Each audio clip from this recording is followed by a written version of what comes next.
Afinal, o que você pode aprender com o Estado de Israel para sua empresa? Você pode estar pensando assim, cara, que louco isso. Não, mas eu vou te explicar como é algo lógico, inteligente aí se você tentar colocar no teu projeto.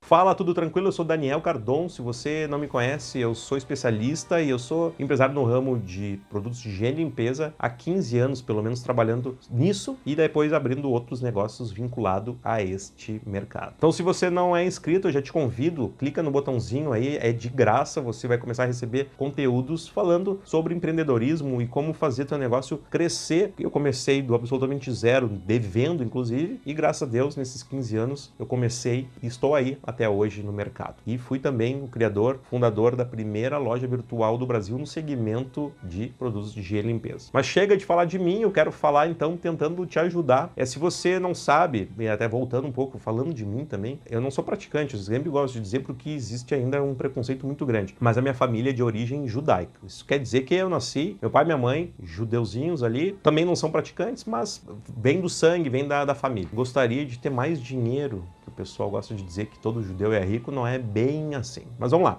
O que eu quero te dizer é, o que você pode aprender então com o Estado de Israel? Graças a Deus, em 2005 eu tive a oportunidade de conhecer, eu fui até lá e conheci com meus próprios olhos, e eu posso te dizer assim, ó, que infelizmente a gente é bombardeado pela mídia e por tudo que a gente aprende aqui no Brasil, a gente acha que todos os outros países são diferentes, são como se fosse assim, o que a gente enxerga na televisão é aquilo. Então eu achava que Israel era um deserto, um monte de pedra, calcário e um monte de milico na rua querendo matar todo mundo lá e homem-bomba se explodindo a cada esquina. E aí tá, mas não vem ao caso, não é isso que eu quero dizer. O que eu quero dizer é as coisas que você precisa aprender e que daí lá eu pude aprender um pouquinho e depois eu sentei para estudar tudo o que esses caras fizeram em poucos anos e como eles se transformaram numa potência, mesmo sendo um negócio desse tamanho, do lado de gigantes e com muito mais dinheiro e muito mais pessoas, tá? Então eu até te convido, se você quiser conhecer um pouquinho mais, procura ali sobre a Guerra dos 6 Dias, Guerra de Yom Kippur, todas essas guerras, assim, esses conflitos, é muito interessante você ver como eles se saíram bem, como eles venceram uma guerra de forma rápida e que eles podiam ter conquistado territórios e algo nesse sentido, tá? Então pensando como empresa, não tô aqui para discutir o que é certo e o que é errado na parte bélica aí de território, cara, na boa, não é isso que eu quero falar, tá? O que eu quero falar é para você parte estratégica que você vai usar no teu negócio. Se você quer usar para crescer, você tem que aprender com quem deu certo. Ou só se você quer falar sobre vitória com um time da série D, tá? Então, voltando.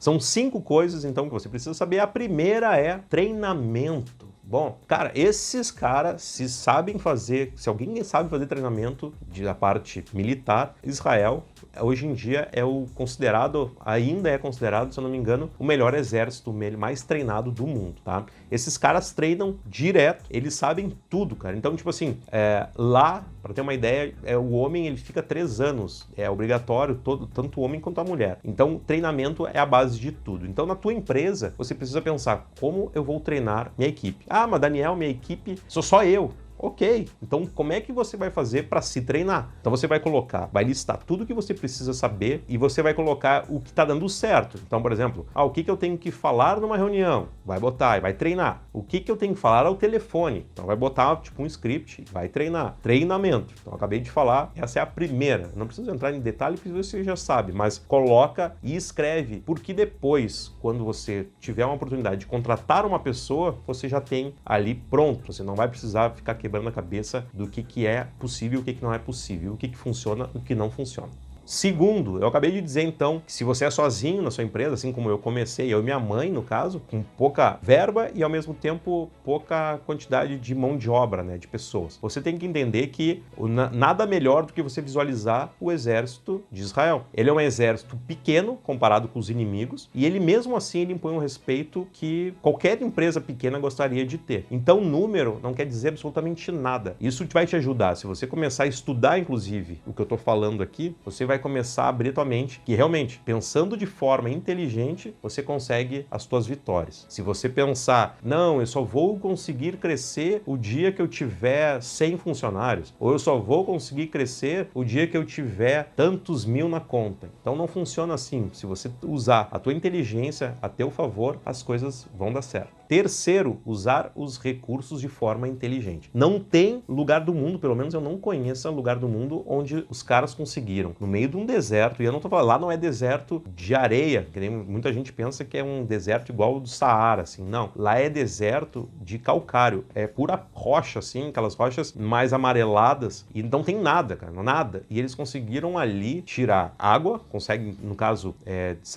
dessalinizar, e também conseguem, de forma inteligente, fazer com que os recursos que eles têm, que já são escassos, eles conseguem produzir cada vez mais. Então, por exemplo, agricultura, como é que eles conseguiram fazer num lugar onde não tinha, nem o solo era tão fértil? Eles começaram, foi lá que se criou tal de gotejamento. Gotejamento eles estudaram quantos ml, quantos litros cada tipo de planta precisava por hora ou por dia. Então, se você caminhar em algumas cidades lá, você consegue ver que no meio fio ali na calçada, alguma coisa no canteiro, existem mangueiras e que saem algumas gotinhas de água para irrigar a grama, ou então em volta de árvores, ou então nas plantações de, sei lá, que eu enxerguei bananeiras ou laranjeiras, tudo é feito com gotejamento. Não é que nem aqui no Brasil que a gente tem aquela coisa de liga, eu não sei qual é o nome do negócio, que sai irrigando, lava o campo inteiro, ou então que nem tem pessoas que lavam a calçada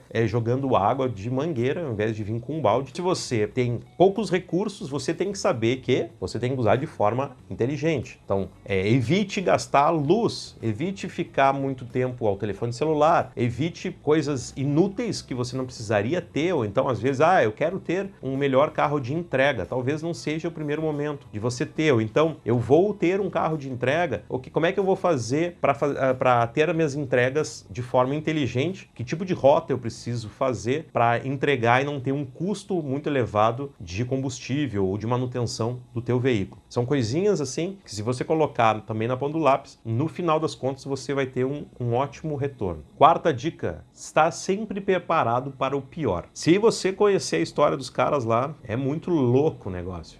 Lá a parte de prevenção é gigantesca. Aqui também, se a gente faz um comparativo com o Brasil, é bem complicado, porque é outra cultura, é totalmente fora, não adianta, é como se fosse outro mundo. Inclusive eu, quando estive lá, me surpreendi porque é um choque de realidades. Então, por exemplo, quando você vai num shopping, geralmente na entrada do shopping tem uma porta giratória. Para muitos brasileiros, que inclusive eu estava num grupo de brasileiros, aquilo dali é algo que soa como agressivo. Nossa, imagina, que absurdo, isso daí me afeta. E aí às vezes eu ficava pensando assim, cara, eu trabalhei em shopping. Por anos eu trabalhei em shopping, se você sabe da minha história, sabe que eu trabalhei em shopping, em outro segmento. E eu vou dizer assim, eu vi com meus próprios olhos o pessoal saindo com metralhadoras, passando correndo, porque é recente assaltado uma joalheria famosa do lado do estabelecimento onde eu trabalhava. E não saiu nenhuma nota, nenhum cantinho assim, num jornal. Então, para acessar é muito fácil, mas aqui no Brasil a gente tem muito essa de, não, mas não precisaria ter aquilo dali. Se eles têm, eles estão preparados para o pior, eles não estão preparados, eles não querem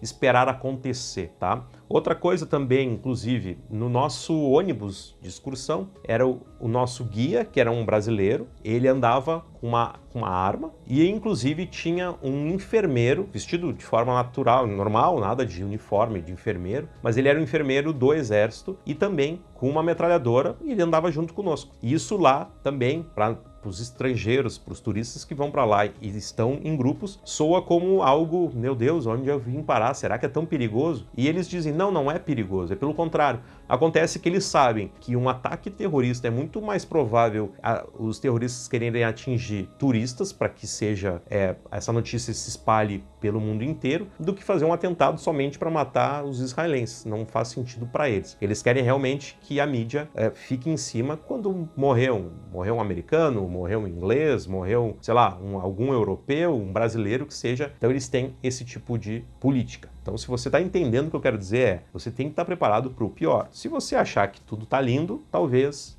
vai acontecer que nem aqui no nosso, infelizmente, que a gente vive no Brasil, uma realidade que a gente acha, não, isso nunca vai acontecer aqui, isso nunca vai acontecer aqui, e a gente está vendo aí que de vários anos para cá, o que acontece? A gente já se acostumou com morte de policial. Ah, cara, na boa, eu não quero nem entrar nesse detalhe, mas só quero que você entenda, cara. Que tipo assim, pior é o pior. Você entendeu, tá bom? Vamos pro próximo. E o último é o seguinte, cara, usar a tecnologia a teu favor. Então se, por exemplo, uma das coisas que aconteceu numa das guerras lá, é que é o seguinte, pessoal de outros países vizinhos tentaram atacar com um número gigante de soldados. E Israel não tem, o número é muito pequeno comparado com os inimigos. O que eles fizeram? Usaram da melhor forma uma tática com os caças, com os aviões deles. E depois, inclusive, com o passar dos anos, você já deve ter escutado, que é o tal de escudo de ferro.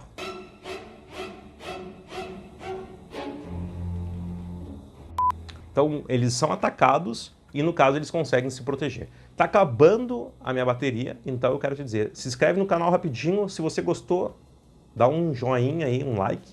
E se você não gostou, deixa nos comentários. E nos vemos, então, no próximo vídeo. Começa a pensar, então, que nem um louco que vai pra guerra. Até mais!